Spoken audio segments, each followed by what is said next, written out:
ಮೌಲ್ಯಗಳನ್ನು ಇಟ್ಟುಕೊಂಡು ಮೋದಿಜಿಯವರ ನೇತೃತ್ವ ಸರ್ಕಾರ ಕೆಲಸ ಮಾಡ್ತಾ ಇದೆ.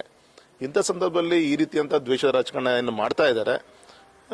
ಬರುವಂತ ದಿನದಲ್ಲಿ ಪಕ್ಷ ಕೂತ್ಕೊಂಡು ಅತ್ಯಂತ ಗಂಭೀರವಾಗಿ ಎಲ್ಲ ವಿಚಾರಗಳನ್ನು ಕೂಡ ಚರ್ಚೆ ಮಾಡಿದೆ. ಸಿಟಿ ರವಿ ಪ್ರಕರಣ ಅವ್ರನ್ನ ಇದನ್ನ ಸಿಐಡಿಗೆ ವಹಿಸ್ತಿದ್ದಾರೆ, ನ್ಯಾಯಾಂಗ ತನಿಖೆಗೆ ಆಗಬೇಕು ಅಂತ ಕೆಲವರು ಕೇಳ್ತಿದ್ದಾರೆ. ಸಿಐಡಿಗೆ ವಹಿಸ್ತಿದ್ದಾರೆ ಸರ್. ಯಾಕೆ ಇವರಿಗೆ ಹಂಗ ರಾಜ್ಯದ ನ್ಯಾಯಾಂಗದ ವ್ಯವಸ್ಥೆ ಬಗ್ಗೆ ಅವ್ರಿಗೆ ವಿಶ್ವಾಸ ಇಲ್ವಾ? ಹಾಗಾದ್ರೆ ಈಗ ಆಲ್ರೆಡಿ ಕೋರ್ಟಿಗೆ ನೀವೇ ಕೇಸ್ ಹಾಕಿದಿರಿ, ಅಲ್ಲಿ ಚರ್ಚೆ ನಡೀತಾ ಇದೆ, ಜಾಮೀನ್ ಮೇಲೆ ಸಿಟಿ ರವಿ ಅವರು ಬಂದಿದ್ದಾರೆ. ಒಂದ್ ತನಿಖೆ ನಡಿಬೇಕಾದಾಗ ಮತ್ತೆ ಇನ್ನೊಂದು ಸಿಒಡಿ ತನಿಖೆಗೆ ಒಂದು ಸಿಐಡಿ ತನಿಖೆ ನೀವು ಮೂವ್ ಮಾಡ್ತೀರಿ ಅಂದ್ರೆ ಹಂಗ ನಿಮಗೆ ರಾಜ್ಯದ ನ್ಯಾಯಾಂಗದ ವಿಚಾರದಲ್ಲಿ ನಿಮ್ಗೆ ವಿಶ್ವಾಸ ಇಲ್ಲ ಅಂತ ಆಯ್ತು. ಹಾಗಾಗಿ ಎಲ್ಲೋ ಒಂದ್ ಕಡೆಗೆ ಗೊಂದಲದಲ್ಲಿ ಅವರೇ ಇದ್ದಾರೆ.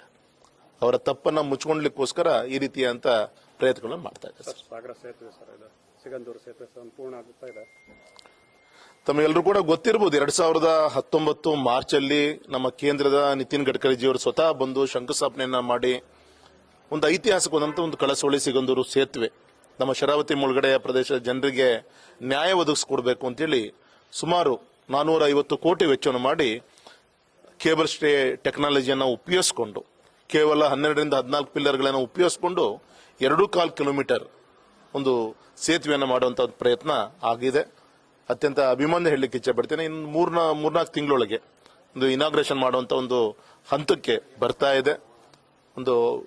ಈ ಒಂದು ಟೆಕ್ನಾಲಜಿಯನ್ನ ಉಪಯೋಗಿಸಿಕೊಂಡು ದೇಶದಲ್ಲಿ ಇದು 7ನೇ ಸೇತುವೆ, ಅತ್ಯಂತ ಉದ್ದವಾದಂತಹ ಸೇತುವೆ ಅಂದ್ರೆ ಇದು 2ನೇ ಸೇತುವೆ. ಇದು ಶರಾವತಿ ಈ ಸೇತುವೆಯಿಂದ ಆ ಭಾಗದ ಸಂತಸ್ ಇರ್ಬೋದು, ಮತ್ತೆ ನಮ್ಮ ಸಿಗಂದೂರು ಇರ್ಬೋದು, ಕೊಲ್ಲೂರು ಮೂಕಾಂಬಿಕಾ ಇರ್ಬೋದು, ನಮ್ಮ ಧರ್ಮಸ್ಥಳ, ಇದೆಲ್ಲದಕ್ಕೂ ಕೂಡ ಇದು ಲಿಂಕ್ ಆಗತ್ತೆ. ಇದು ಮತ್ತು ವಿಶೇಷವಾಗಿ ಪ್ರವಾಸೋದ್ಯಮಕ್ಕೆ ಹೆಚ್ಚಿನ ಒಂದು ಆದ್ಯತೆ ಸಿಗುತ್ತೆ.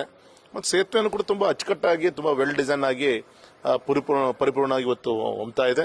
ನಿನ್ನೆ ಗಡ್ಕರಿಜಿಯವರನ್ನು ಕೂಡ ಭೇಟಿ ಮಾಡಿ ಅದಕ್ಕೆ ಬ್ಯೂಟಿಫಿಕೇಶನ್ಗೆ ಲೈಟಿನ ಒಂದು ಅಲಂಕಾರನೂ ಕೂಡ ಮಾಡಿಕೊಡ್ಬೇಕು ಅಂತೇಳಿ ವಿನಂತಿಯನ್ನು ಮಾಡ್ಕೊಂಡೆ. ಅದಕ್ಕೂ ಕೂಡ ಸುಮಾರು 2.5-3 ಕೋಟಿ ಪ್ರಪೋಸಲ್ ಹೋಗ್ತಾ ಇದೆ. ಸೊ ಬರುವಂತ ದಿನದಲ್ಲಿ ಒಂದು ಆ ಸೇತುವೆ ನೋಡ್ಲಿಕ್ಕೆ ಜನ ದೊಡ್ಡ ಸಂಖ್ಯೆಯಲ್ಲಿ ಬರೋರಿದ್ದಾರೆ. ಗೌರವಂತ ನೋಡಿ, ಇಷ್ಟು ಅರ್ಲಿ ನಾಳೆ ಬಜೆಟ್ ಅಧಿವೇಶನ ಟೈಮಲ್ಲಿ ಭೇಟಿ ಮಾಡಿ, ಮೊನ್ನೆ ಗೌರವಂತ ಪ್ರಧಾನಮಂತ್ರಿಗಳನ್ನು ಭೇಟಿ ಮಾಡಿದ್ದೆ ನಾನು. ವಿಶೇಷವಾಗಿ ನಮ್ಮ ಹರಪನಹಳ್ಳಿ, ಹೊಸಪೇಟೆ, ನಮ್ಮ ಹೊನ್ನಾಳಿ, ಹರಿಹರ, ಶಿವಮೊಗ್ಗ ಈ ರಸ್ತೆ ಏನಿದೆ ಸಾಕಷ್ಟು ಹಾಳಾಗಿದೆ.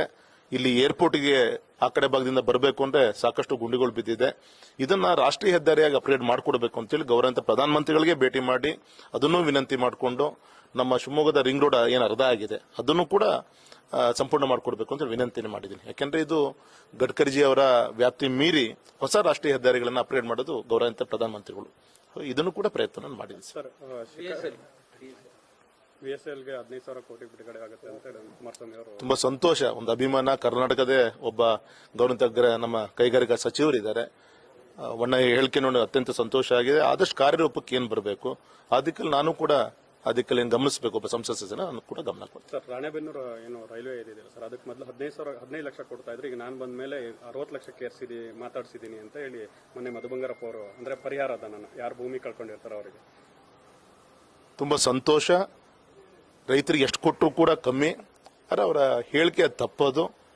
ಯಾವುದು ಕೂಡ ಇದೇನೇ ಇದೆ, ಆಸ್ ಪರ್ ನಾಮ್ಸ್ ಪ್ರಕಾರನೇ ಆ ಥರ 3 ಪಟ್ಟು ಕೊಡ್ಲಿಕ್ಕೆ ಅವಕಾಶ ಇದೆ. ಆದರೆ ಅದು ಕೂಡ ಕಮ್ಮಿ ಆಗ್ತಾ ಇದೆ. ಸರ್ಕಾರ ಇದೆ ರೈತ ಪರವಾಗಿ ಇನ್ನೂ ಹೆಚ್ಚಿನ ಒಂದು ಮೊತ್ತವನ್ನು ಕೊಡಬೇಕು ಅಂತ ನಾವು ಒತ್ತಾಯನ ಮಾಡ್ತೀನಿ ಸರ್.